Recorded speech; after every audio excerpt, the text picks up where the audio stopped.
Petualangan Baiwu pemilik giok ajaib yang bisa melihat tingkat keberhasilan dalam hal apapun kembali berlanjut. Kedatangan Baiwu pasti tidak masuk buku diarinya sehingga langsung memanggil satpam untuk mengusirnya. Namun datang bodyguard Baiwu yang langsung menyapa para satpam itu. Perasaan Jin makin gusar ketika tahu kedatangan ketua asosiasi, yaitu ketua Sun, yang masa mau diusir. Ya kali buaya dikadalin. Ketika sedang merencanakan taktiknya, Baiwu memang sudah tahu pasti akan diusir. Tetapi Paman C mengirim seseorang yang tidak bakal Jin tolak. Orang itu adalah ketua Sun yang meminta Baiwu ikut dalam pelelangan. Dengan berat hati Jin membolehkannya.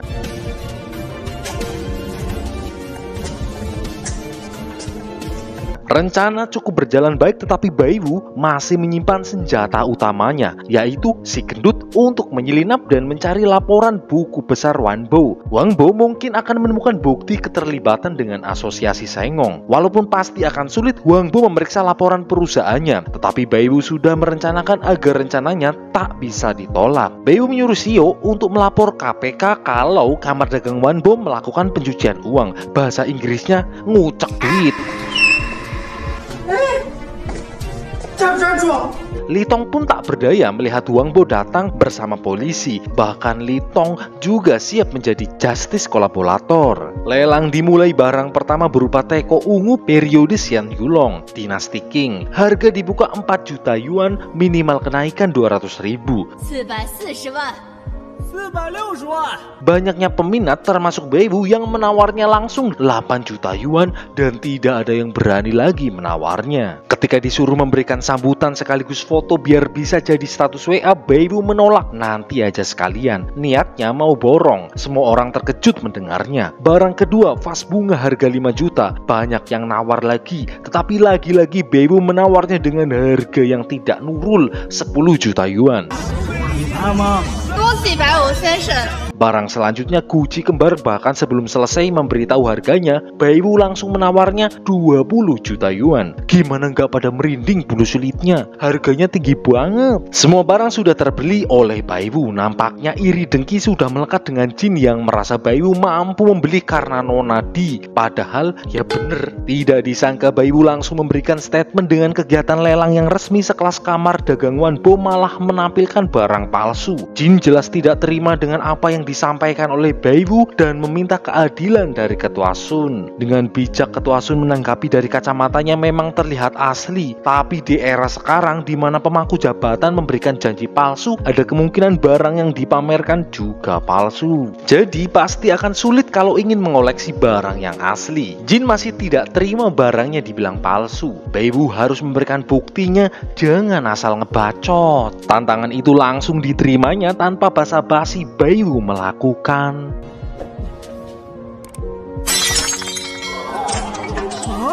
Barang harga 20 juta langsung dibanting gitu aja. Untung cuma film, kalau beneran bisa kentir. Baiwu lalu mencari bukti kepalsuannya. Lah kok lama? Sasha lalu pergi setelah mendengar tahu bulat lewat, dan Baiwu pun tak seperti biasanya. Bahkan dia pun ikut membantunya. Ketika sedang memilah pecahan kaca, tak sengaja tangannya tersayat. Dia lalu teringat keberuntungannya harus ditukar untuk melindungi Di dan si gendut ketika ledakan di kapal. Apa mungkin Jin sudah mengetahui rencana Baiwu? Keadaan Baiwu tak menguntungkan kali ini. 20 juta harus melayang cuma-cuma, juga dipermalukan. Sasha lalu kembali memberitahu lelang tidak ada masalah. Sedangkan si gendut malah ditipu oleh Litong kalau ngerasa perdagangan aman. Lalu menggiring opini polisi untuk percaya tanpa meriksa secara mendalam. Rencana Baiwu kali ini amburadul. Namun belum menyerah, Baiwu masih mencoba mencari bukti kepalsuan dari barang lelangnya.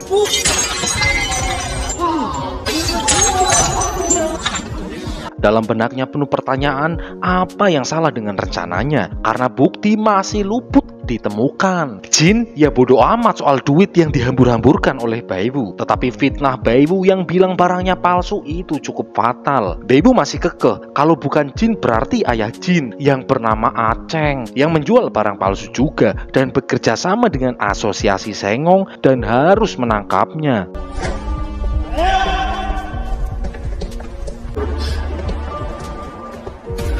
Sambil menangis karena ayahnya difitnah, Jin memperlihatkan kalau ingin menangkap pemilik Wanbo, ya tangkap ayahnya yang sudah meninggal. Lah, dikira bisa edotensi kali ya?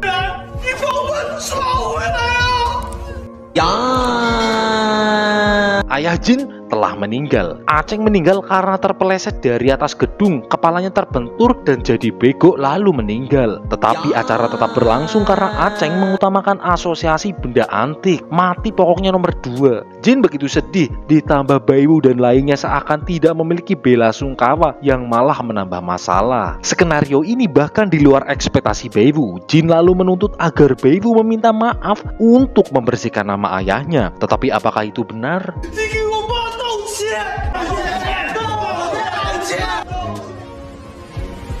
Ternyata sebelumnya sosok misterius itu memberitai kalau Baiwu sudah tahu Sadoloan adalah sumber dana perusahaan pemalsu barang antik. Kerjasama dengan keluarga Di nggak mungkin. Semua rencana gagal. Aceng menyalahkan Jin yang nggak kompeten. Namun tiba-tiba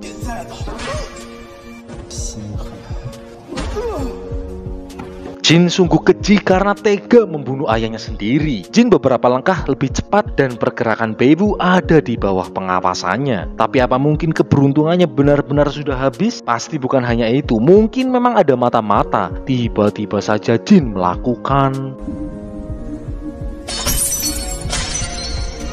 Baiwu harus masuk puskesmas, kepalanya bocor dikeplak sama Jin. Baiwu teringat ucapan Jin kalau pergerakannya dalam pengawasannya. Padahal rencananya hanya diketahui beberapa orang saja. Mungkin memang ada mata-mata. Udah kepalanya puyeng, sistemnya juga beberapa hari ini menghilang begitu saja. Kesialan juga akrab dengannya. Baiwu lalu teringat sistem gioknya aktif ketika terkena darahnya. Lalu Baiwu mengambil pisau untuk melukai tangannya. Dengan harapan darah yang menetes ke giok itu akan mengaktifkan kembali sistemnya. Tetapi tiba-tiba Di dan lainnya datang yang mengira Baiwu akan bunuh diri. Walaupun niatnya baik, badan kayak toren air menimpanya pasti engap juga.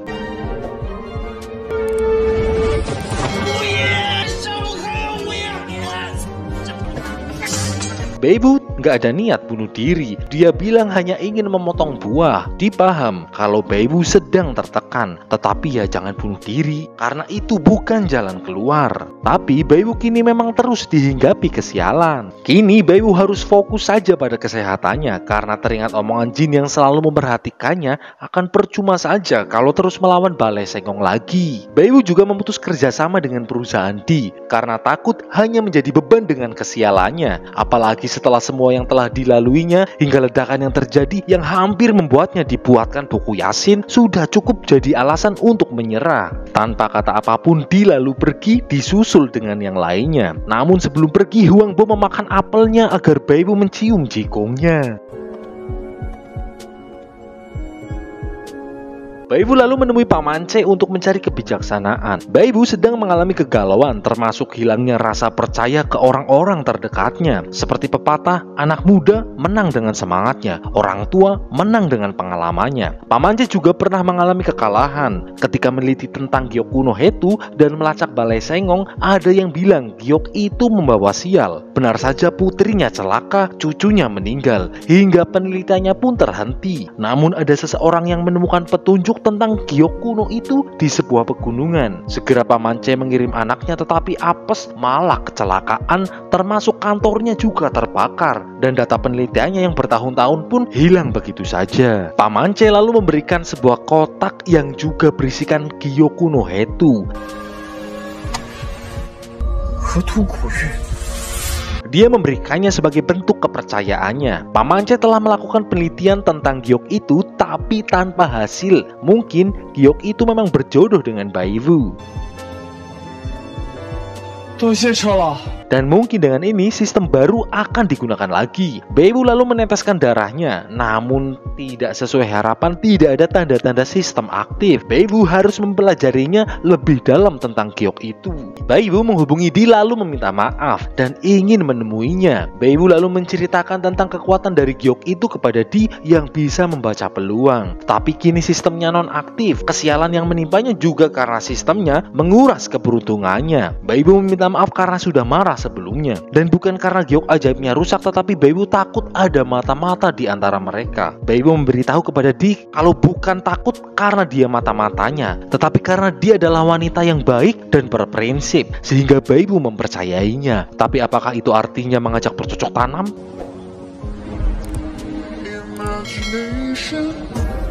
Beruntung sekali Di juga memiliki perasaan yang sama. Tanpa sistem, Beiwu akan sulit untuk tahu siapa yang menjadi mata-mata. Namun Di punya petunjuk, yaitu gedung akhirat, yaitu tempat lelang ilegal. Di lalu meminta tolong keluargamu untuk ikut di pelelangan itu. Keluargamu pasti akan sulit karena bisnis yang dijalankan di gedung akhirat itu ilegal. Sedangkan keluargamu hanya menjalankan bisnis legal, kayak bikin kerupuk batu giok yang sekali gigit giginya rontok. Muyi masih merasa kalau Beiwu bukan orang baik. Bahkan ide Di tentang lelang di gedung akhirat karena disuruh oleh Beiwu. Di merasa kalau Muyi adalah satu-satunya harapan untuk membongkar sindikat asosiasi Sengong. Tetapi akan sulit karena keluargamu tidak pernah mendapatkan undangan. Ada satu jalan, yaitu mendapatkan Raja Giok. Maka keluargamu akan mendapatkan undangan di lelang gedung akhirat. Dan gak semudah itu, karena 5 tahun belakangan ini keluargamu selalu gagal di pelelangan Raja Giok. Dan ini tantangan untuk Beiwu. Kalau Beiwu bisa mendapatkan Raja Giok, maka keluargamu akan membantu masuk ke lelang di gedung akhirat.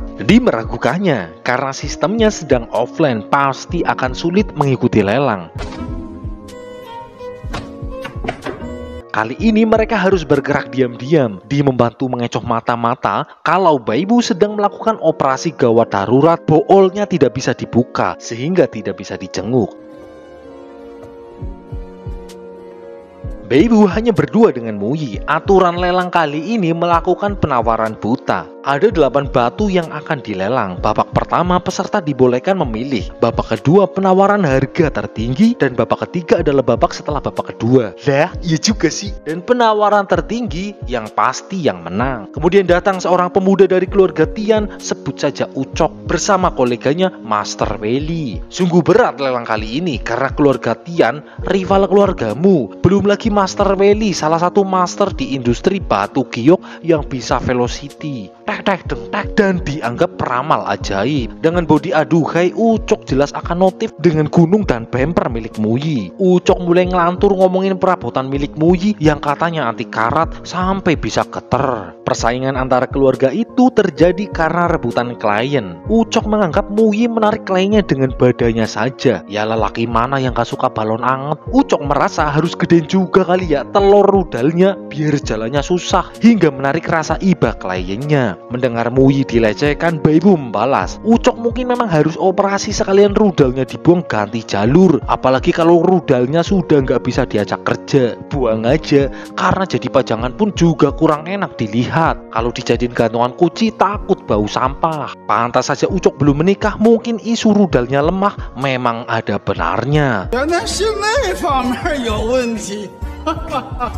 Master Weli mencoba membantunya, tapi malah disangka kalau ada hubungan spesial dengan Ucok. Balasan dari Beiwu sungguh mengena. Beiwu adalah pemilik batu keluargamu. Ucok ya pasti menyepelekannya. Ini kurang duit juga kali ya, jadi mempekerjakan Beiwu. Beda dengan Ucok yang memakai jasa Master Weli. Selain sebagai profesor batu akik, dia juga wakil ketua asosiasi penilai batu. Dia juga suka galer lalu menciumnya. Ucok lalu menantang Muyi untuk bertaruh bisnis 5 tahun ke depan. Yang kalah dalam lelang ini harus mundur dari semua kompetisi.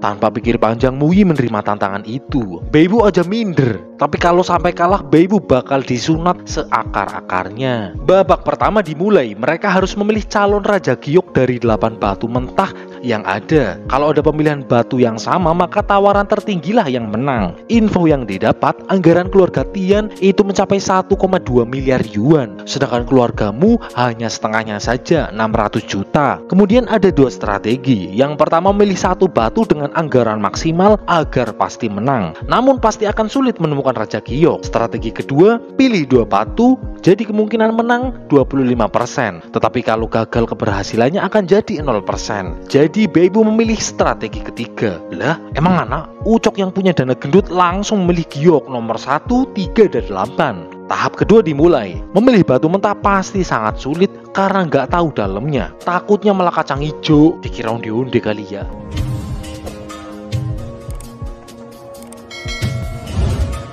Ucok tetap mengkhawatirkan pergerakan dari keluargamu. Weili tetap yakin karena situasi modal mereka masih di atas angin. Batu yang diperoleh keluargamu paling ya ecek kewer dengan rating jelek. Beibu lalu memberikan daftar batunya yang memilih angka 8, namun tak mau kalah Ucok menaikkan harga tawarannya di nomor 8 juga. Dengan modal yang terbatas, Muyi ragu strategi yang dilakukan oleh Beibu. Namun dia tak meresponnya, malah mengajaknya main tebak-tebakan uang koin.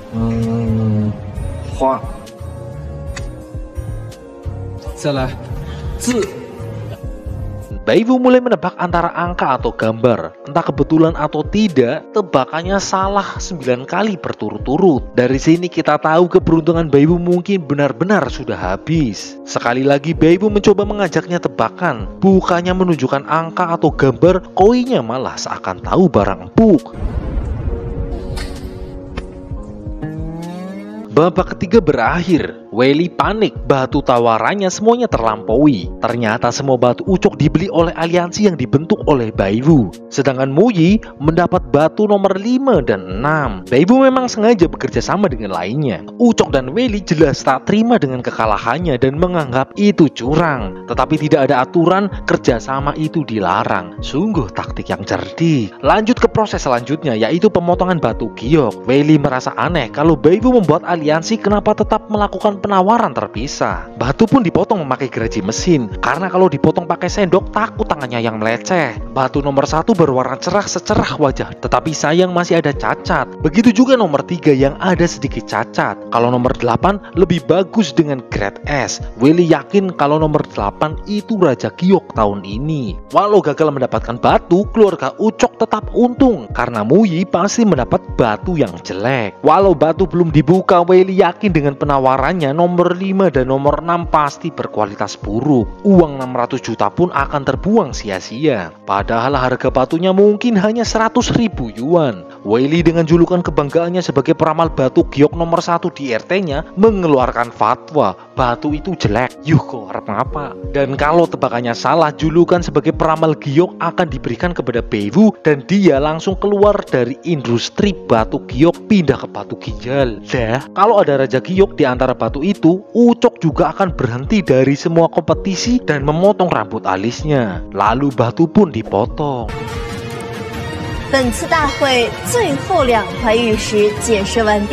Hasilnya di luar Nurul.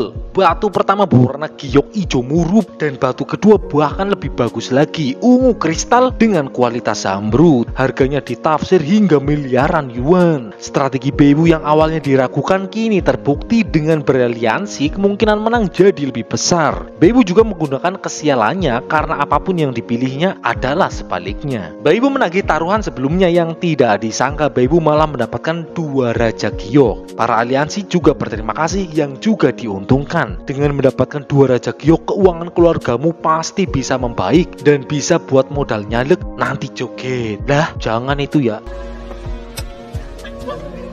Tuh kan dapat cium, coba dapat 3 Raja Giok, pasti nggak cuma dicium.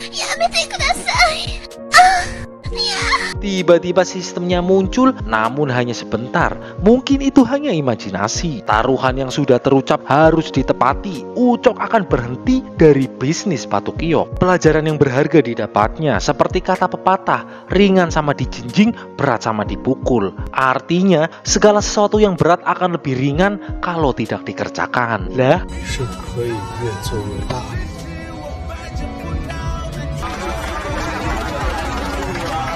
kehebatan Beibu merubah penilaian Muyi yang kini memujinya. Keluargamu juga akhirnya mendapat undangan lelang di gedung akhirat. Isu sakit Beibu sebelumnya juga sudah disebar. Kini Beibu akan memancing siapa mata-mata sebenarnya dengan mengirim kabar kalau dalam 3 hari ini akan mengikuti lelang di gedung akhirat. Merasa Beibu punya masa depan yang cerah, Muyi akan bergerak menggodanya. Kalau dienggan goyang itik, memang benar ya, ancaman terdekat datang dari orang yang kita kenal.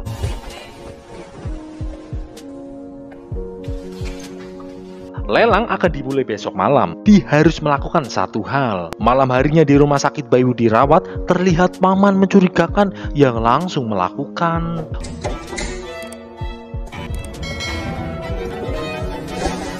许动。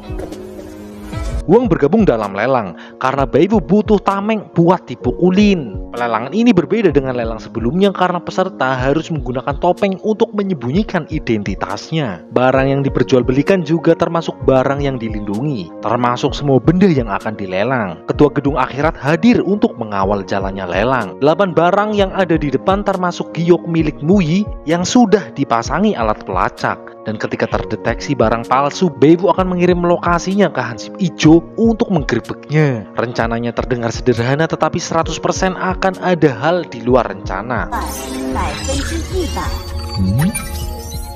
Dan memang benar tidak ada benda asli di sana. Artinya semuanya imitasi, sehingga mereka harus bersiap untuk melakukan inisiatif. Sistemnya masih belum stabil. Beiwu akan mencari cara untuk mengisi energinya, entah beli token atau di chest. Lelang segera dimulai. Sesi pertama dimulai yang menampilkan 8 barang antik. Semua artefak itu adalah harta negara yang hilang di luar negeri. Semua barang itu palsu, yang asli mungkin ada di Balai Sengong. Barang pertama, pedang legendaris yang digunakan Su Huang Yiseng yang terbuat dari campuran emas yang masih sangat tajam, setajam sili. Dibuka dengan harga 500 juta tanpa babebu. Beiwu menawarnya 1 miliar. Banyak yang menawar tinggi pedang itu, tetapi Beiwu yang ngotot memenangkannya dengan menawarnya sebesar 2,5 miliar. Ketua Gedung Akhirat mulai mencurigai pergerakan Beiwu. 25 亿。 Ketika lelang ingin lanjut barang kedua, Beiwu ingin mencoba pedangnya lalu memberikan sambutan. Tetapi prosedur di sini tidak membolehkannya memegangnya di panggung. Identitas Beiwu yang disembunyikan menarik curiga bos Gedung Akhirat. Beiwu tetap ngotot ingin naik panggung, bahkan membayar biaya tambahan sebanyak 500 juta agar bisa naik panggung. 30 亿，行吗？ Audiens yang lain mulai mendukung Beiwu yang hanya ingin memegang barangnya sendiri. Masa barangnya sendiri nggak boleh dipegang? Takut terjadi kerusuhan, si bos membolehkannya naik ke panggung. Beiwu langsung memegang pedangnya. Ternyata memang masih kaku, cukup berat, dan masih sangat tajam hingga mampu memotong gundul dengan mudah. Tetapi ya sangat disayangkan kalau pedang 3 miliar hanya untuk memenggal kepala orang, karena harusnya untuk melakukan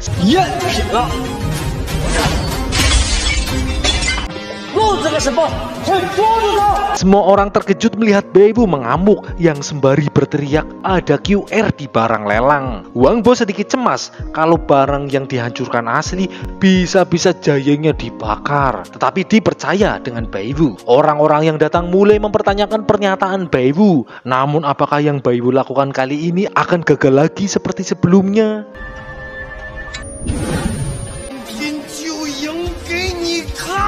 Tiba-tiba saja Di menemukan QR, begitu juga Huang. Keadaan tidak seperti yang diharapkan Ichi Bos, topengnya lalu terbuka. Ucok dan Pak Gun ternyata juga datang yang membelanya kalau Beiwu itu orang yang bisa dipercaya. Satu persatu barang di sana mulai dihancurkan. Keadaan menjadi ricuh karena semua orang tahu barangnya palsu. Menghancurkan benda-benda palsu dengan harga miliaran begitu memuaskan. Tetapi Ichi Bos malah udah kabur. Beiwu berhasil mengejarnya. Polisi akan segera tiba. Tak menyangka Beiwu mampu merusak acara lelang ilegalnya. Beiwu juga sudah tahu siapa orang itu yang ternyata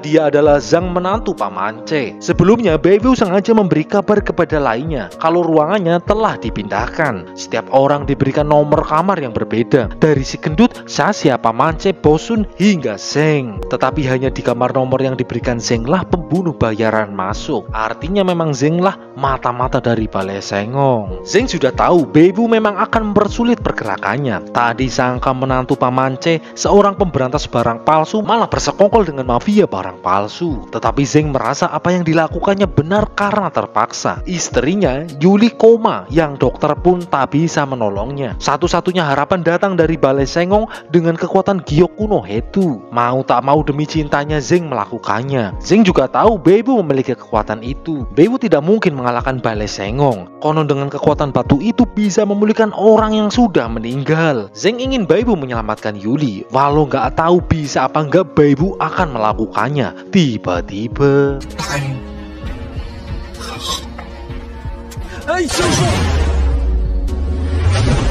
Sasha lalu datang. Melihat pamannya yang sudah meninggal pastilah sangat sedih. Pamannya satu-satunya orang yang merawatnya. Dia sangat marah kepada semuanya. Orang-orang memang tidak akan mengerti ketika mereka tidak merasakan penderitaan yang sama. Sasha lalu pergi dan Di mencoba mengejarnya. Sasha, 你别去，在这等警察。